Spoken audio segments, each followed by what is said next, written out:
94,4 FM. Kanal Inspirasi Pro 1 RRI Makassar.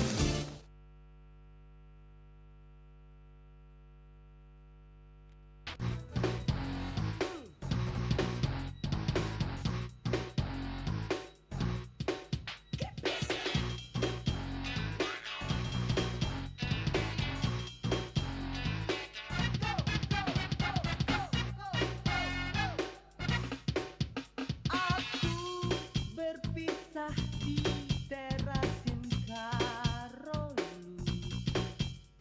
air mataku jatuh berlinang.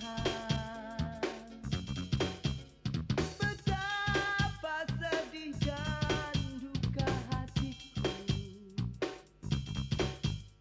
selama ini yang rawat sakitku.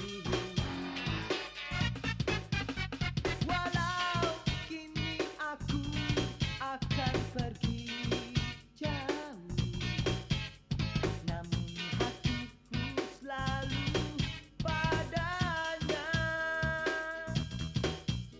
Gadis kerudung putih pujaan, semoga cinta kita abadi.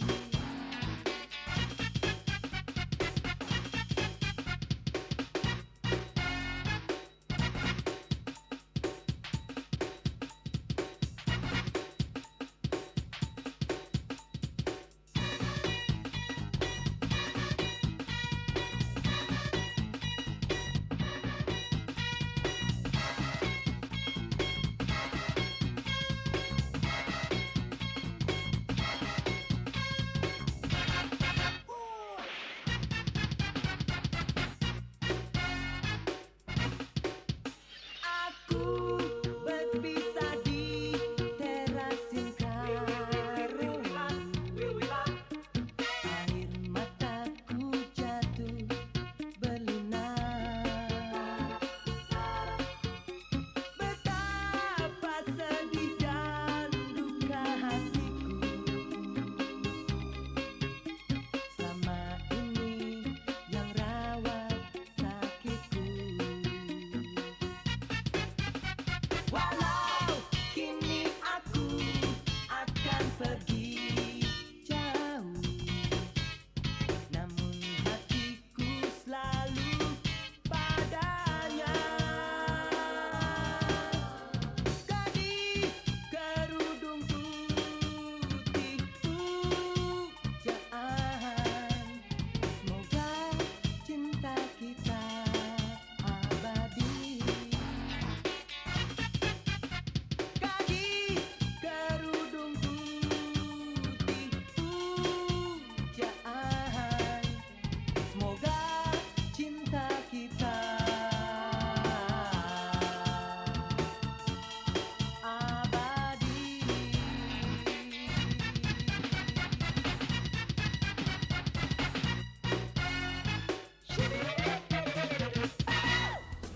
94,4 FM. Kanal Inspirasi Pro 1 RRI Makassar.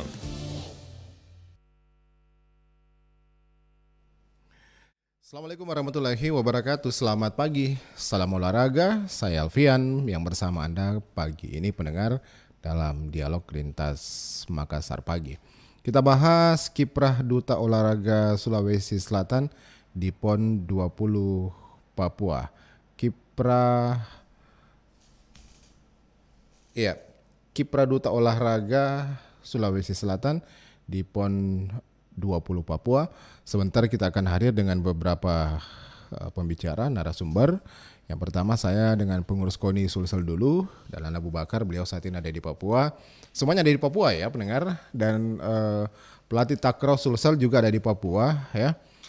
Takraw ini penyumbang perak ya, dan informasi untuk Anda bahwa 2 emas sudah diraih oleh atlet Sulsel sejauh ini dari cabang olahraga Muay Thai dan juga dari cabang olahraga selam. Sementara perak salah satunya disumbangkan oleh cabang olahraga sepak takraw begitu ya. Nah, sebentar kita akan lihat seperti apa peluang-peluang dari atlet Sulawesi Selatan untuk hari ini dan seterusnya. Nomor pertandingan ataupun juga cabang olahraga apa saja yang nantinya bisa atau kemungkinan ya akan menjadi penyumbang medali bagi kontingen Sulawesi Selatan. Saya akan bahas lebih jauh pagi ini pendengar dalam dialog Lintas Makassar Pagi Kiprah Duta Olahraga Sulsel di PON 20 Papua ya. Dan bagaimana peluang-peluangnya ya, dan seperti apa kondisi di sana, bagaimana kondisi atlet ya, dan bagaimana juga kondisi tim yang ada di sana. Nah, ini ada 4 venue, ada 4 spot ya yang menjadi tempat penyelenggaraan. Di Kota Jayapura, kemudian Mimika juga ya sejauh ini menjadi tempat pelaksanaan multi event olahraga tersebut ya. Dan memang di kompleks Lukas NMB Stadium ada beberapa cabang olahraga yang diselenggarakan di sana. Dan untuk di Kabupaten Jayapura sendiri dan juga Kota Jayapura, terutama di dekat jembatan Holticam ya. Nah, juga dilangsungkan beberapa pertandingan di situ di Teluk Jayapura ya. Seperti renang perairan terbuka, cabang olahraga dayung juga diselenggarakan di wilayah-wilayah tersebut. Nah, sejauh ini DKI masih menjadi salah satu penyumbang ataupun juga kontingen dengan raihan medali emas terbanyak, diikuti dengan kontingen tuan rumah Papua ya, dan juga beberapa kontingen lainnya dari Jawa, Jawa Timur, Jawa Tengah, Jawa Barat ya, yang memang cukup mendominasi perolehan medali ya di awal-awal pelaksanaan Pekan Olahraga Nasional ini. Baik pendengar, saya akan segera menuju ke Papua lewat sambungan telepon. Ada Pak Dahlan Abu Bakar, sudah tersambung dengan beliau. Saat ini sudah pukul 10 di sana, lebih 5 menit. Pak Dahlan, Assalamualaikum, selamat pagi. Salam olahraga Pak Dahlan.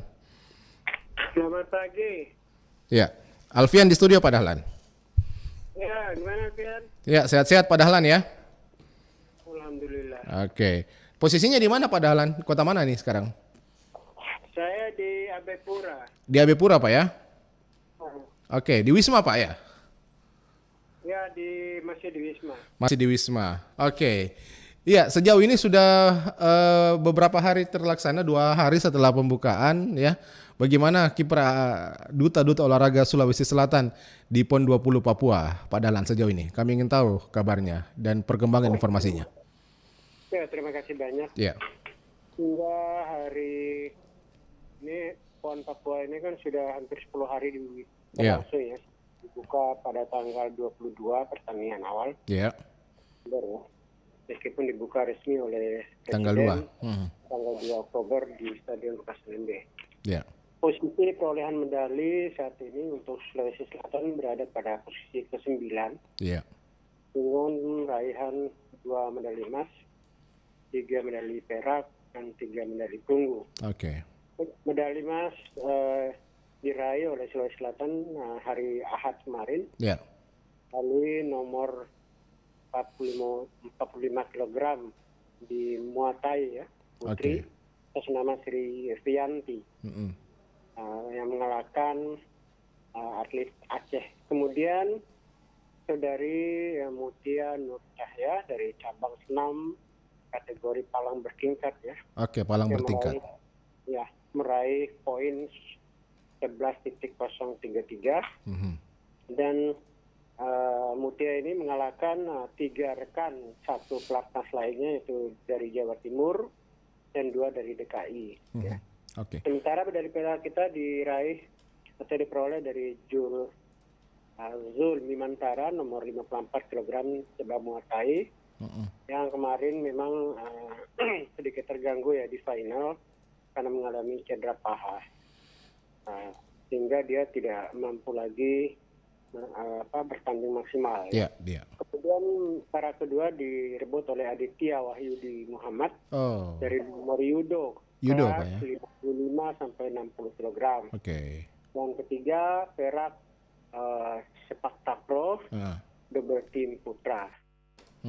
Sementara untuk medali perunggu juga disumbangkan oleh cabang putra sepak takraw Pak Takraw double team putri, kemudian kriket, super five putri, dan perunggu kembali disumbangkan, tidak diperoleh dari cabang Muay Thai atas nama Nadia Putri Indah. Oke. Cabang olahraga Muay Thai cukup lengkap begini Pak Dahlan ya. Ada satu emas, perak, perunggu. Dia nggak sempurna ya, karena Ya. satu-satu suku dari 3 medali. Saya kira ini prestasi yang cukup luar biasa. Oke. Meskipun kita turun dengan artis kalau tidak salah 3 orang ya. Jadi mereka berhasil membagi rata medali itu ya, emas, perak, perunggu. Khusus untuk Muay Thai mungkin apakah memang ini sudah ditargetkan oleh KONI Sulawesi Selatan untuk meraih emas ya, ataukah ini memang melebihi target begitu? Mereka bisa berkiprah di luar ekspektasi begitu, Pak Dahlan? Ya, memang tadinya kita tetap jumlah medalinya Ya. sesuai dengan target, tetapi orangnya yang berubah. Jadi sebenarnya kalau Sul itu misal yang kita targetkan juga mendapatkan medali gitu, ya, Sul. Ya. Nah, kemudian Sri Evianti berhasil tampil dengan bagus. Akhirnya dia mampu menutupi peluang yang gagal diraih oleh Sul Bimantara ya. Ya. Sul Bimantara itu memang termasuk andalan sebagaimana dikatakan oleh Ketua Umum Pengprov Muay Thai. Bu Nurami KS ya. Ya, tapi ini luar biasa. Saya kira memenuhi target Muay Thai sendiri. Oke. Cukup lengkap lah begitu medali dari cabang olahraga Muay Thai ini. Ya.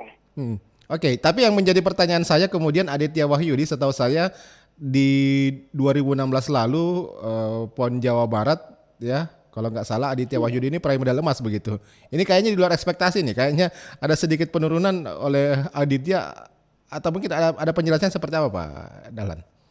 Iya, karena kontingen lainnya agaknya mempelajari penampilan Aditya gitu. Ya.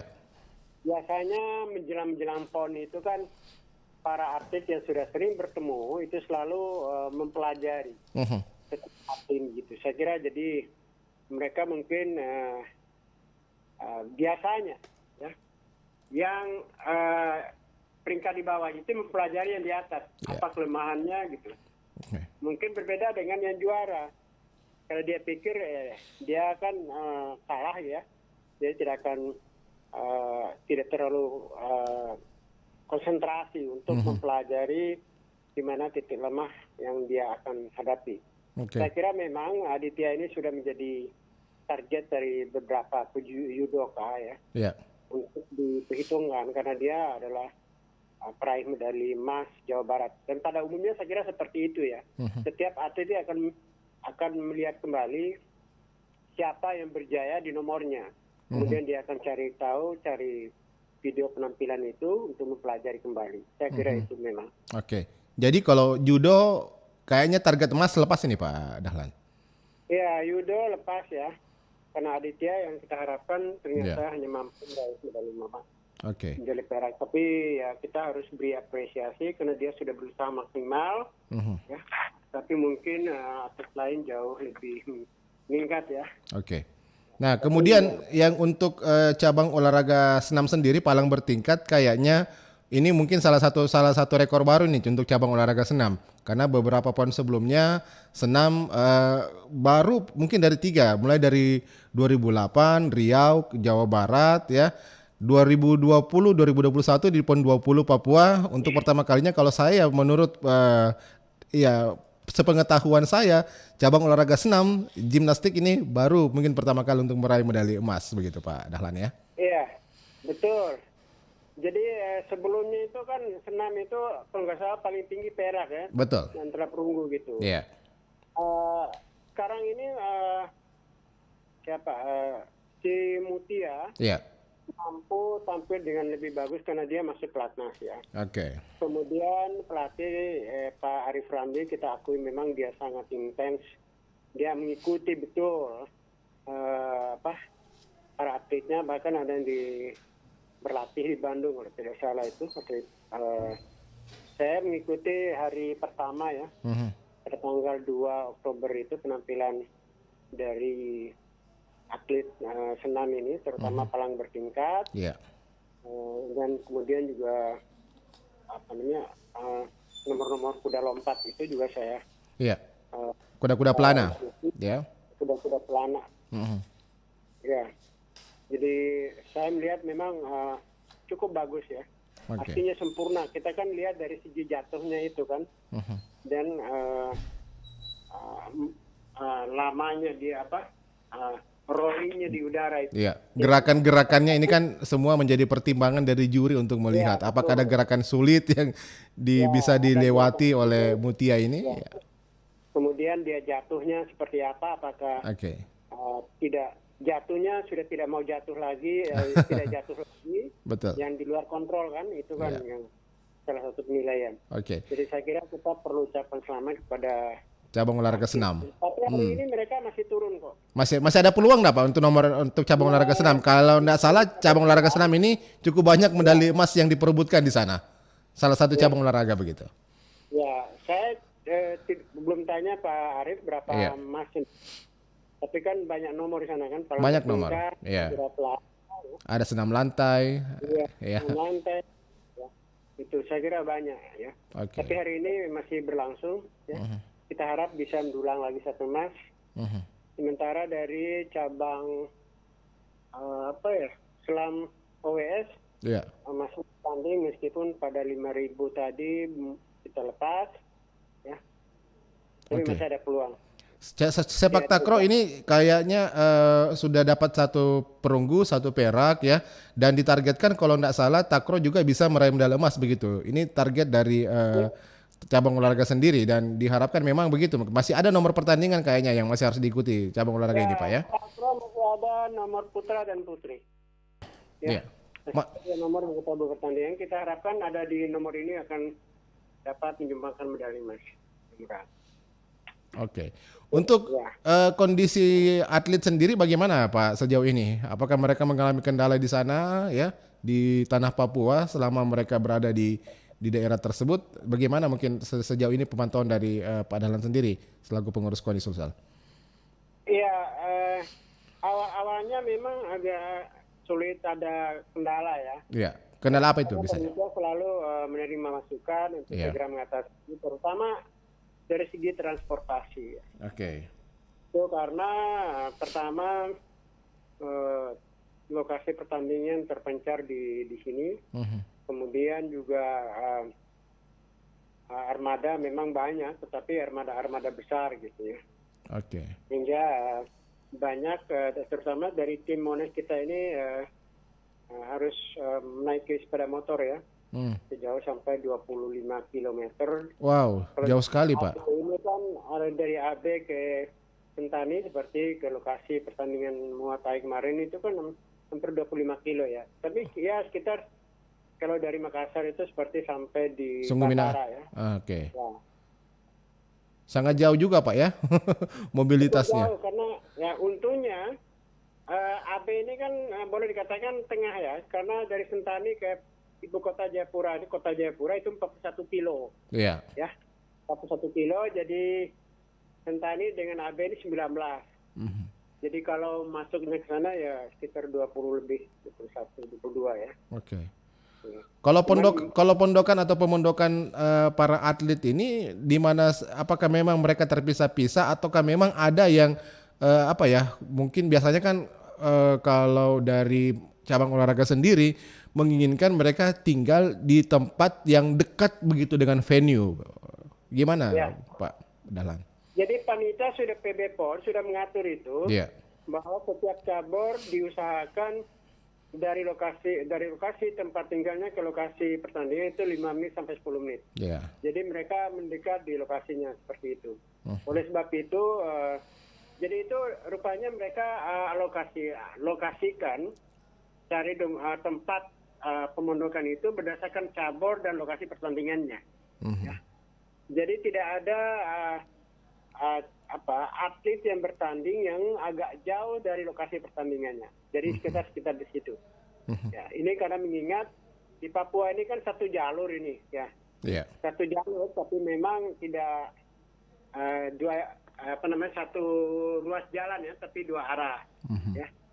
Itu Oke. sehingga tidak dalam kondisi normal tidak macet ya, kecuali di depan stadion Lukas Nmb itu ya, karena banyak putaran yang di situ biasa macet.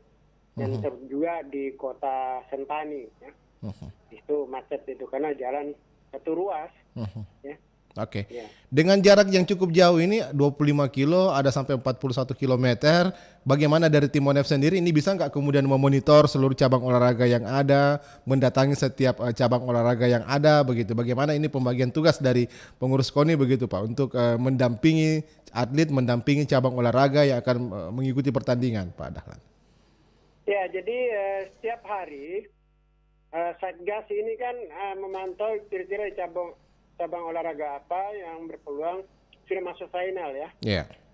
Kita kerahkan teman-teman untuk memberi support. Seperti kemarin di Muay Thai itu kita tumpah semua ke sana karena di sana ada beberapa medali emas ya. Iya. Ada 3 atlet kita kan masuk final. Ya.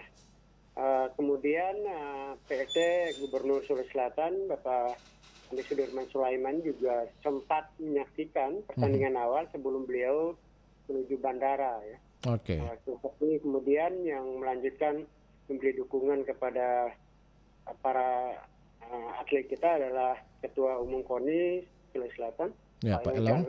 Ya. Kadispora Sulsel, Andi Arwin Asis, dan beberapa anggota Satgas inti Prof. Musafir, Pak Asriyadi Arsa, dan beberapa anggota Satgas lainnya. Jadi agak ramai kemarin. Oke. Dan kebetulan juga teman-teman wartawan yang baru tiba, saya langsung serahkan 4 orang ke sana untuk meliput acara pertandingan itu. Jadi memang belum tidak sempat bertemu dengan Pak PLT karena beliau sudah langsung ke bandara untuk persiapan kembali ke Makassar. Oke. Nah, kemudian untuk beberapa hari ke depan ini nomor-nomor cabang-cabang olahraga apa saja yang kemungkinan ini bisa menjadi penyumbang medali emas bagi kontingen Sulawesi Selatan, Pak Dahlan? Saya kira kita masih punya beberapa cabang. Yeah. Renang indah saya kira masih akan diharapkan dapat menyumbangkan medali emas. Kemudian atletik di Timika, Iya. saya anggap ya, dan mungkin yang paling banyak nanti pada karate ya. Tapi karate itu nanti tanggal 11 Oktober 2021 baru berlangsung pertandingannya. Karate sendiri baru tanggal 8 akan terbang menuju Papua. Oke. Mimika ini dengan Jayapura cukup jauh loh Pak ya. Jauh. Itu Jayapura mungkin makan 2 jam itu karena dia ke barat kan. Iya betul. Dia ke barat daya. Kalau Merauke itu lurus ke selatan. Iya. Jadi ini memang agak apa ya kalau jadi kayaknya tim Satgas akan membagi diri begitu Pak ya. Ada yang di Mimika, ada yang di Merauke juga. Kalau di sekitar Jayapura oke lah, mungkin agak nggak terlalu mobilisasi, nggak terlalu masalah. Yang masalah kalau mungkin memobilisasi bagaimana dari Jayapura ke Mimika gitu. Nah, Iya. jadi tim Satgas kita itu sudah kita bagi dari Makassar. Iya. Bahwa Merauke hanya di Merauke dan untuk Mimika hanya di Mimika. Karena mengingat masalah transportasi itu kan. Iya. Kemudian Ketua Umum mungkin akan bisa keliling umum KONI mungkin dengan Pak Kadispora. Pak Kadispora malah jauh sebelum pembukaan sudah ke Mimika. Iya. Ya, sudah membuat persiapan. Pak Elong akan menuju Timika juga untuk melihat atlet di sana karena di sana juga menjanjikan ada nomor atletik dan Sudin Masa ya. Samsudin Masa. Kemudian di Anggar, di Merauke juga akan cukup memberikan optimisme kita meraih medali emas di Anggar. Oke. Ketua Umum KONI dengan Kadispora mungkin akan meninjau ke 2 lokasi yang berjauhan itu. Oke. Nah, khusus untuk hari ini Pak, bagaimana peluangnya untuk hari ini gitu? Ada beberapa cabang olahraga kan seperti renang perairan terbuka ya, menurut Atmam bahwa cukup optimis beliau PRSI untuk nomor ini, ya gimana kalau peluang-peluangnya Pak? Ya, saya kira sama saja di Ya. renang terbuka masih ada nomor yang kita bisa harapkan. Kemudian renang indah, saya kira peluang kita cukup besar. Mhm. Kemudian di senam kita berharap masih bisa mendulang emas lagi. Ya. Ya, itu untuk hari ini. Menembak juga mulai, Mhm. tapi kita harapkan ada atlet kita yang masuk final di situ. Tapi belum ada laporan dari Mones, ya. Karena setiap cabur yang di pertandingan itu selalu ada Mones yang akan memantau, yang selalu melaporkan hasilnya. Oke. Ya, kemudian kalau untuk atlet sendiri ada kendala enggak Pak sejauh ini begitu ya? Apakah mungkin terkait dengan cuaca, situasi yang ada di sana, dan lalu bagaimana dengan keamanan begitu Pak di wilayah Papua sendiri, terutama mungkin di wilayah Mimika ini begitu? Saya kira sampai saat ini keamanan masih kondusif ya. Kondusif Pak ya? Memang jauh-jauh sebelum kita datang kita sangat khawatir dengan faktor ini ya. Tetapi setelah kita tiba situasinya aman-aman saja. Hanya memang ya kalau malam itu kita selalu dianjurkan untuk tidak Keluar. melewati 20.00. Oke. Ya. Terutama ini di daerah saya ini termasuk daerah apa ya? Rawan. Ya, katakanlah seperti itu. Jadi kita tidak berani keluar kalau sudah pukul 20. Aha. Ya, 20.00 ya. Aha. 2 malam lalu setelah selesai pembukaan, kan kita diangkut mobil lagi untuk kembali ke sekretariat, ambil sepeda motor di sana, pulang. Wah, hampir kesenggol saya, ada 2 orang mabuk itu. Waduh, ngeri juga. Saya kaget. Akhirnya keduanya itu jatuh, saya kira di depan. Dia terjatuh, dia menabrak orang depan situ. Akhirnya kita nggak bisa singgah, kita sebab berbahaya. Kita lanjutkan, jangan usah cari penyakit kalau singgah itu. Langsung kita mengambil jalan lain. Padahal dia tabrakan justru di jalan yang harus selalu kita lewati. Kalau mau pulang, mau keluar. Yeah. Hanya cari jalan lain. Okay. Untung teman yang bawa sepeda motor sudah hafal, ada jalan alternatif. Wah, itu ngeri-ngerinya di situ kalau di ini. Jadi selalu kebetulan di tempat penginapan kami ini di daerah sebenarnya mayoritas orang Sulawesi Selatan, tapi ya tetap juga selalu kita memperhatikan kondisi lokal kan. Ada ketua RT yang kita selalu katakan seperti itu. Pak Ramadan, dia pernah lama di Sumatera, di Parepare, selalu mengingatkan ada hal-hal yang tidak boleh kami lakukan. Termasuk juga teman-teman wartawan kemarin saya ke sana dengan Pak Ramadan untuk memberitahu teman-teman wartawan kalau sudah malam tolong dikunci pintu, ya, karena ya termasuk daerah rawan karena ya remote area kan di sini ini. Tapi banyak orang Sulawesi Selatan kok. Oke. Ya, ini kan PON juga sudah membuka begitu penonton untuk menyaksikan langsung pertandingan begitu. Lalu bagaimana dukungan yang diberikan oleh warga di sana? Karena saya tahu begitu Pak Dahlan ya, karena sangat banyak di sana orang Sulawesi Selatan yang berada di tanah Papua. Bagaimana antusias mereka untuk memberikan dukungan? Orang Selatan banyak yang hadir. Kemarin juga di Muata itu banyak ya. Iya.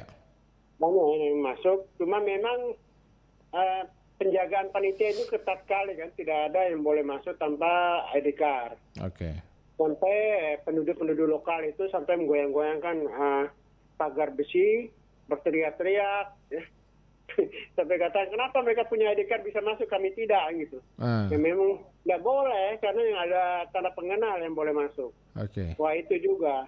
Sehingga ada yang nakal juga, sudah masuk ke dalam, keluar dia pinjam ID card temannya untuk memasukkan temannya di luar. Akhirnya rupanya pengamanan memperhatikan, akhirnya dua-duanya tidak masuk. Oke. Tapi sejauh ini masih tetap bisa begitu nonton, tapi dengan syarat tertentu begitu Pak ya, untuk yang ingin menyaksikan langsung pertandingan cabang olahraga. Ya, masih saya kira untuk terutama di area-area terbuka masih. Ya, kemarin memang di Muata itu lokasinya tidak terlalu luas ya. Iya.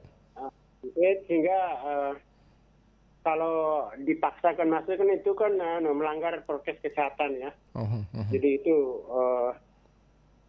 pada umumnya semua harus mengenakan masker ya. Iya. Ya, hanya saja karena sudah berdesakan orang jadi jarang cuci tangan lagi masuk ke dalam. Tapi sejauh ini tim Satgas sendiri sudah melakukan komunikasi nggak Pak Dahlan dengan ketua KKS yang ada di sana, KKSS yang ada di Papua? Ya, KKSS sejak awal sudah berkomunikasi. Ya.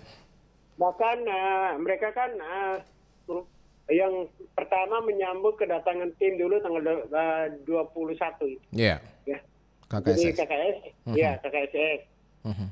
Sudah lebih awal berkontribusi terhadap kontingen Sulawesi Selatan, termasuk juga di Mimika dan Merauke. Iya. Kita dapat laporan bahwa kontingen Sulawesi Selatan yang datang selalu disambut oleh KKSS. Oke. Terakhir Pak, informasi yang mungkin saya konfirmasi, kabarnya dari tim Satgas juga membawa pengamanan begitu, aparat dari Sulawesi Selatan Pak ya untuk pengamanan di sana. Apakah benar seperti itu? Kita memang membawa patwal ya. Iya. Pengawal yang selalu melaporkan situasi setiap saat ketika mendampingi atlet, termasuk pada saat ke lokasi atau pulang dari lokasi atlet. Oke. Tapi kita tim pengawal ini berpakaian preman ya, tidak pakaian dinas. Oke. Ya, tidak pakaian dinas karena kami menghindari jangan sampai ada resistensi dengan tuan rumah, karena tuan rumah sebenarnya sangat tidak setuju dengan daerah-daerah yang membawa sendiri pasukan pengamanan ya. Tapi saya pernah baca di ini Papua protes dengan Sumatera Barat yang membawa pasukan pengawal khusus gitu. Sebenarnya mereka juga tidak mau dianggap bahwa mereka tidak mampu ya. Ya, saya kira memang tidak salah karena tim-tim itu kan selalu mengantisipasi ya, tindakan preventif. Karena kita mendapat kabar di luar ya, kencang juga sih beritanya meskipun terjadinya jauh di sana, jauh sekali. Iya. Ya, sampai waktu pembukaan aja itu mungkin tidak sempat terliput oleh media elektronik bahwa selama Bapak Presiden di stadion itu kan ada 3 helikopter melayang-layang di atas kan malam-malam itu. Terus setelah saya keluar, saya lihat di luar, ternyata ada 3 helikopter yang melayang-layang di atas ya, memantau situasi. Ya. Apalagi stadion Lukas NMB kan di bawah gunung gitu ya. Iya. Di bawah gunung. Jadi tapi kita sudah yakin benar bahwa di gunung-gunung sana sudah aman. Sudah aman. Sudah ada. Oke. Iya, tapi kalau atlet sendiri ini kan tidak terpengaruh kan Pak dengan isu-isu masalah keamanan yang ada di tanah Papua di sana. Ya, kita setelah di sini tidak ada pengaruh, tidak merasa bahwa yang kita justru itu orang mabuk aja, orang koro aja. Justru kalau itu enggak kok. Iya. Cuman biasa saja di sini. Iya. Cuman itu kalau sudah malam kita mulai berpikir. Oke, dengan orang mabuk ya. Wah, itu susah juga ini barang ini. Dan itu sudah menjadi pengetahuan umum. Oke, memang sudah kearifan lokal yang ada di sana mungkin seperti itu. Nah, kearifan lokal di sana, jadi makanya jangan coba-coba keluar pagi ya. Ya. Keluar nanti kita masih tidur di selokan di got. Ini cerita sudah menjadi buah bibir di Papua itu. Oke. Ya, Tapi mudah-mudahan ini tidak mengganggu mental atlet, tidak mengganggu psikologis atlet begitu sana. Enggak Pak ya? Ya, Oke. kebanyakan atlet kan memang nginap tidak ada yang nginap di daerah seperti di sini. Kecuali di ini ya, Sumatera Utara ada di daerah di Mes Sipur dekat sini. Persis di dalamnya itu ya, tempat orang mabuk duduk malam itu jatuh. Gitu. Oke.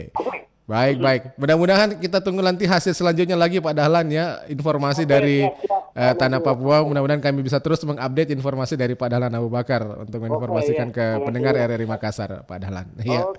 Oke. Terima kasih banyak Pak Dahlan. Nanti kalau ada informasi medali emas mungkin bisa di kontak saja Pak Dahlan ya. Nanti masih di WA untuk memberitahu. Iya, nanti Pak Dahlan laporan saja dari sana Pak Dahlan. Ya, oke, siap. Oke. Baik Pak Dahlan, terima kasih banyak informasinya Pak Dahlan Abu Bakar dari Ya, selamat sukses selalu. Ya, sehat-sehat selalu di sana Pak Dahlan ya. Orang bisa dari Papua. Oke, orang bisa. Terima kasih Pak Dahlan. Selamat pagi, salam olahraga. Iya, Dahlan Abu Bakar pendengar, Wakil Sekretaris KONI Sulawesi Selatan, pengurus KONI. Kita nanti juga beliau sudah komitmen ya, walaupun kami nggak kirim reporter di sana, tapi beliau senantiasa menyampaikan informasi terkini dari tanah Papua. Nanti beliau juga akan melakukan report on the spot ya untuk RRI Makassar, menyampaikan perkembangan terbaru dari arena PON Papua ya, dari arena PON 20 Papua. Oke. Terima kasih Pak Dahlan Abu Bakar ya, Wakil Sekretaris KONI Sulawesi Selatan, yang juga sangat aktif memberikan kontribusi informasi bagi RRI Makassar sejauh ini pendengar. Sebentar kami akan bersama dengan Muhammad Amkar ya, pelatih sepak takraw Sulawesi Selatan. Sejauh ini takraw sudah menyumbangkan 1 perunggu, 1 perak. Mudah-mudahan diharapkan bisa meraih lagi ya emas untuk beberapa nomor pertandingan yang akan berlangsung ke depan. Tetap bersama kami di RRI Pro 1 Makassar dalam dialog lintas Makassar pagi. 94,4 FM. Kanal Inspirasi. Pro 1 RRI Makassar.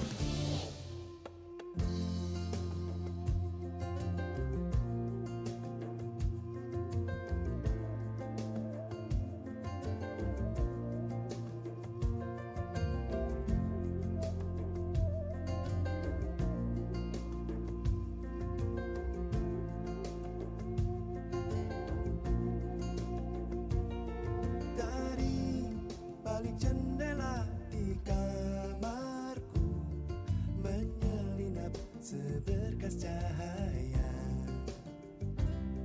hingga ku terjaga segera dari tidurku malam itu dan mimpi yang mesra. Ketika aku membuka jendela, sinar mentari menyambut pagi. Burung-burung pun memberikan salam dalam kesejukan dan indahnya pagi. Seandainya suasana pagi ini kan sepanjang hari, betapa bahagia.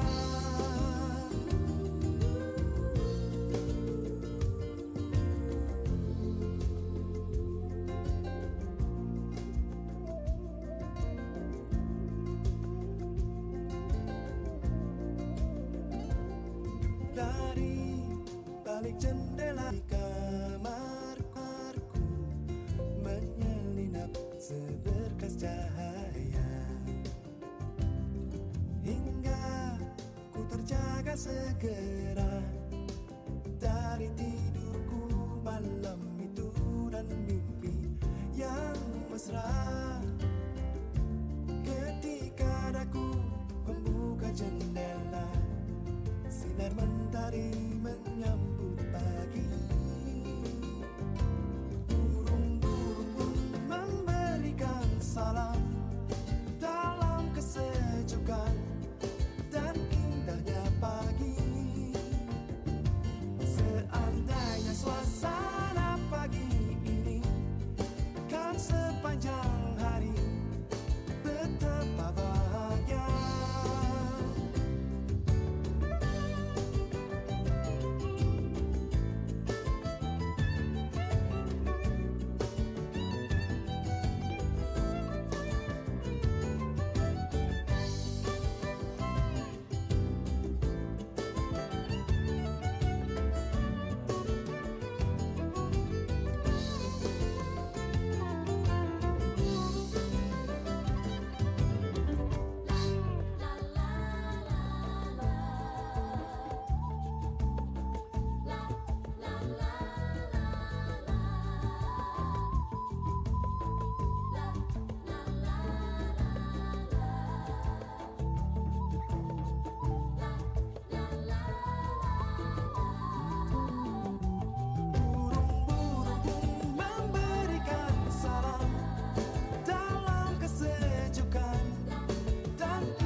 Terima kasih pendengar Anda masih bersama kami di RRI Pro 1 Makassar pagi ini dalam dialog lintas Makassar pagi. Kalau tadi saya sudah bersama dengan Wakil Sekretaris KONI Sulawesi Selatan Dahlan Abu Bakar. Saat ini saya sudah bersama dengan pelatih karate Sulawesi Selatan, pelatih takraw Sulawesi Selatan Muhammad Amkar. Pak Amkar, assalamualaikum Pak Amkar. Pagi. Waalaikumsalam warahmatullahi wabarakatuh dan selamat pagi. Sehat-sehat Ki Pak. Alhamdulillah sehat. Di kota mana sekarang ini Pak Amkar? Saya di Kota Jayapura, Oh, tepatnya Jayapura. di Waena Abe. Oh, di Abepura Pak ya. Di Abepura. Oke, sudah 1 perunggu, 1 perak sejauh ini cabang olahraga takraw diharapkan bisa disempurnakan dengan emas loh Pak. Amin, amin insyaallah. Amin. Iya, bagaimana menurut pandangan Pak Amkar selaku pelatih sejauh ini hasil yang sudah diraih oleh tim karate Sulsel dengan 1 perunggu, 1 perak. Tim takraw Sulsel. Ya, tim. Ya, makasih banyak atas kesempatannya dan saya ucapkan terima kasih atas bantuan doanya masyarakat Sulsel. Ya. Dan kita sudah dapat medali perak dan perunggu 1 dan itulah mungkin hasil usaha kerja maksimal mereka Ya. di final. Kemudian untuk nomor berikutnya diadakan tanggal 7 Tanggal 7 lagi Pak ya. hari Kamis. Kalau tidak perubahan itu jam 11 siang. Ya. Berarti di Makassar jam 10. Oke, betul. Itu kita masuk di grupnya, di poolnya DKI, Sulsel sama Jawa Timur. Oke. Putri juga begitu. Oke. Jadi masuk di situ. Yang raih medali kalau- yang raih medali kemarin ini untuk nomor apa ini Pak? Pak Amkar. Untuk nomor tim double. Tim double. Putri Pak ya? Tim double itu. Putra-putri. Putra-putri. Putranya dapat perak, putrinya dapat perunggu. Oke. Kalau hasil ini apakah mungkin target yang meleset atau gimana Pak Amkar? Targetnya sudah, maksudnya tinggal kita ditarget dari KONI diharapkan mendapatkan dari emas 1. Satu Itu emas ya. putra-putri entah siapa. Oke. Ya diharap 1.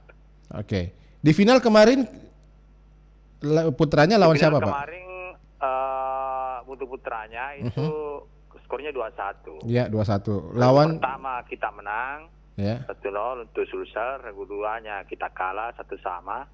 Kemudian regu 3-nya itu Tebriki, Lonseki. Oke, tie break. Jadi akhirnya kita kalah dari Jawa Timur. Oh, Jawa Timur peraih emas Pak Amkar ya? Ya betul. Oke. Betul. Oke. Jadi mereka peraih emas dan saya langsung kuliah datang gubernurnya kemarin di sini karena kita satu hotel ini Jawa Timur. Langsung dikunjungi selek gubernurnya karena kebetulan datang pembukaan sekalian datang gubernurnya. Oke. Ibu Kofifa datang langsung ke sana ya? Ya.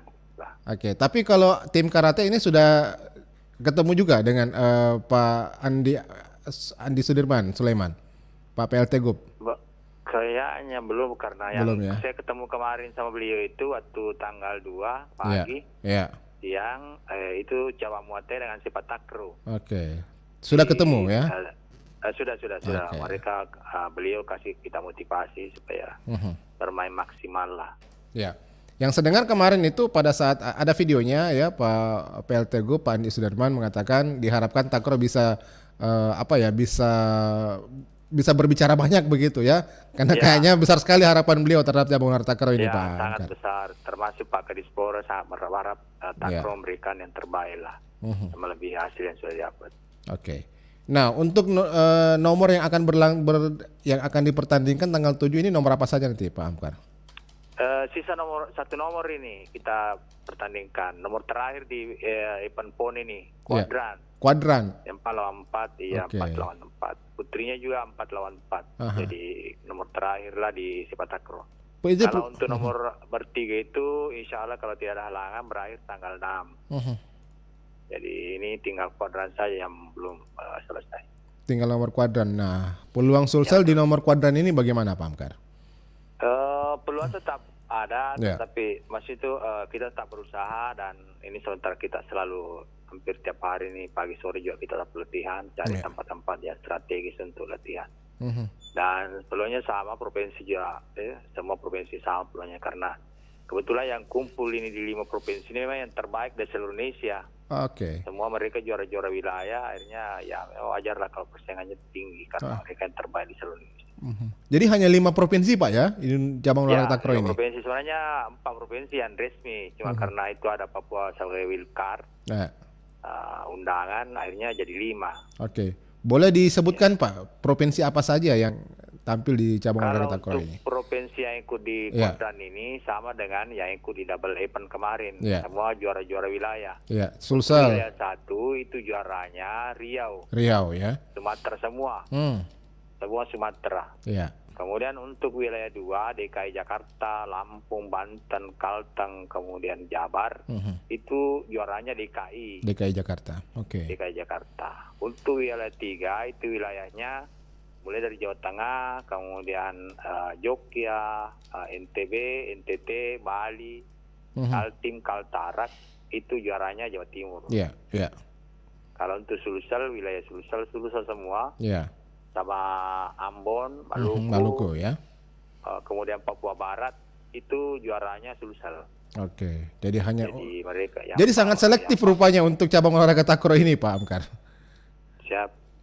Sangat selektif sekali pada saat prakualifikasinya begitu ya, sehingga hanya 5 Ya, provinsi memang saja keras ikut. keras ini takraw ini di bawah kualifikasi di perannya ini.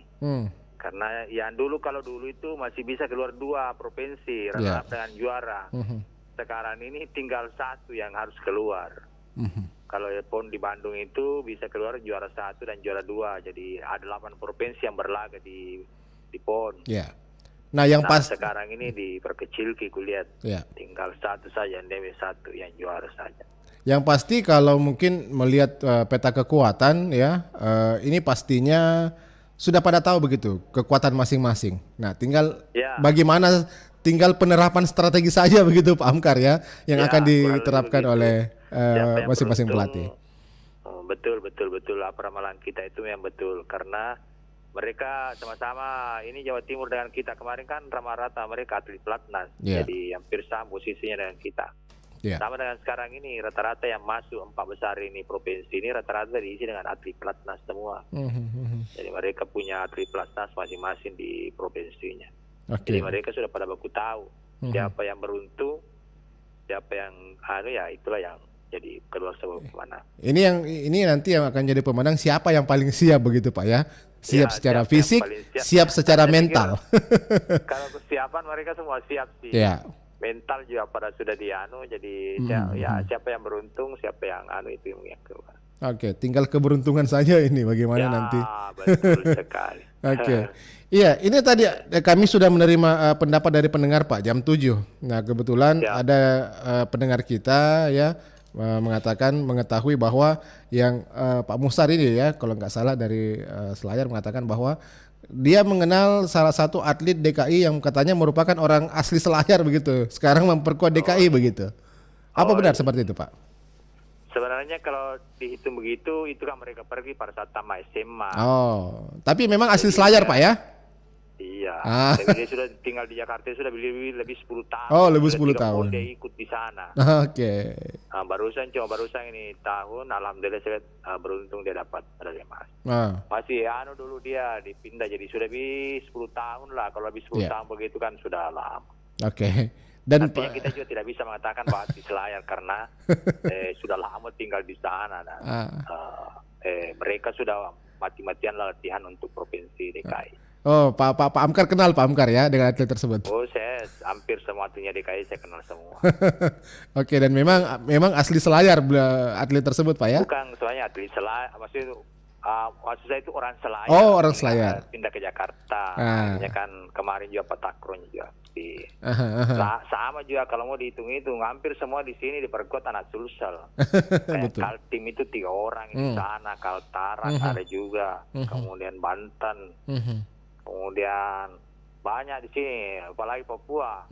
Ini di sini semua di sini rata-rata Sulsel pindah ke sana. Orang-orang dari Sulsel yang memperkuat provinsi lain begitu. Ini semua di sini orang-orang Sulsel. Oke. Jadi kebetulan mungkin beruntung dan latihannya mungkin lagi mereka lah beruntung. Ini masih ada waktu Pak Amkar ya? Masih ada waktu ini sampai tanggal 7, mungkin 2-3 hari ke depan. Nah, 2-3 hari ke depan latihan ini apa yang Pak Amkar siapkan untuk anak-anak ini Pak Amkar? Kalau yang kami siapkan ini karena rata-rata mereka kan pemain baru, bukan berarti pemain baru di kelaman kita semuanya di servis. Servis Pak ya? Double itu. Berarti di tekong dong Pak ya?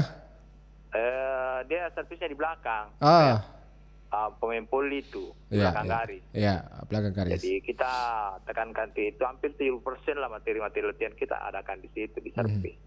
Karena mereka kan kalau menyerangkan mereka memang kerjanya memang dari dulu Iya, iya. umpan.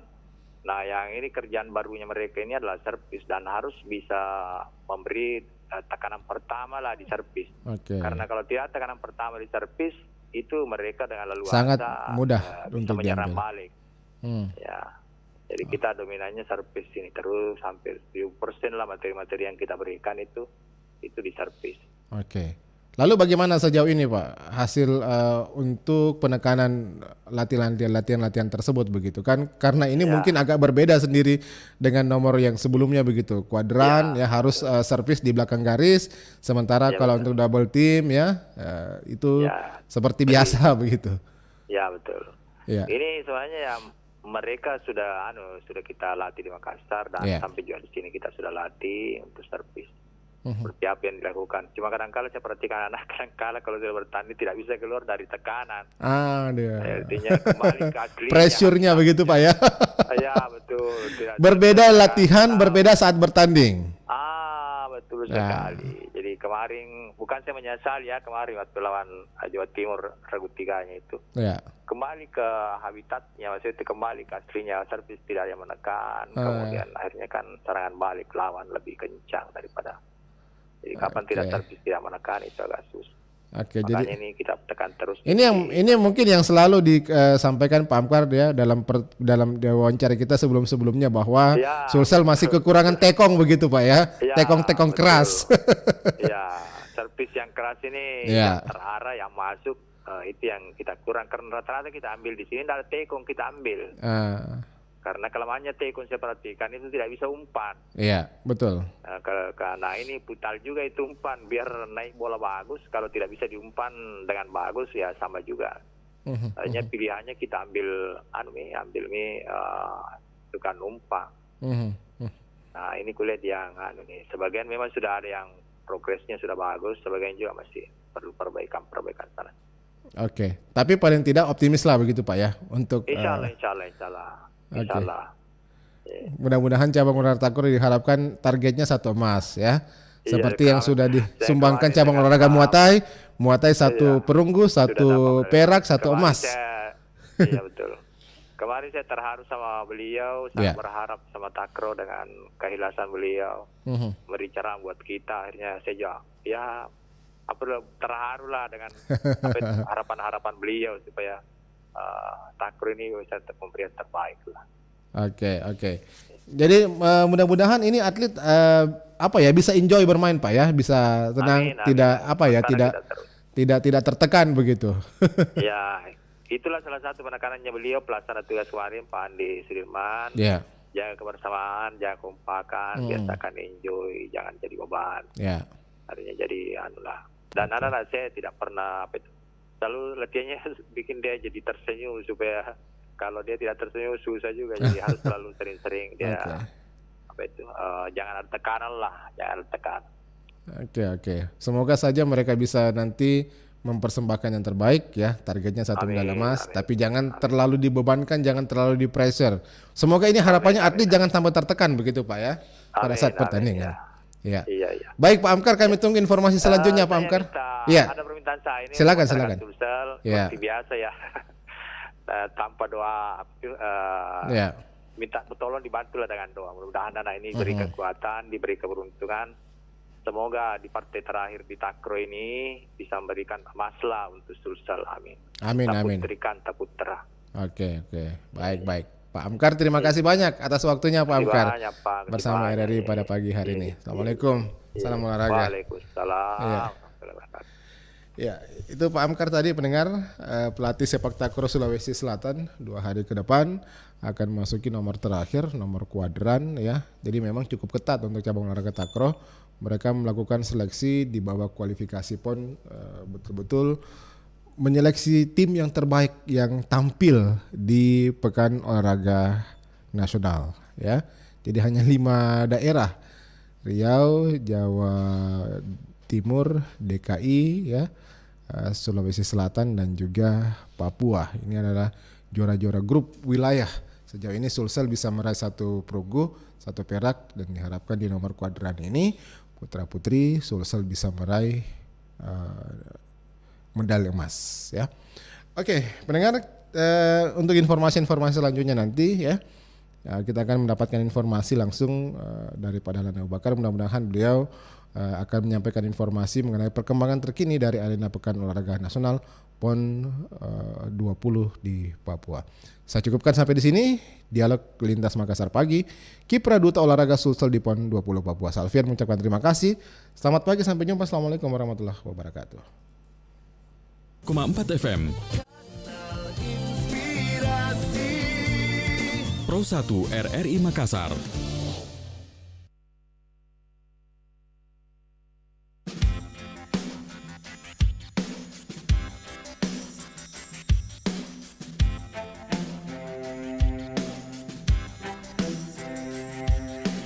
Biarkanlah hujan turun membasahi bumi,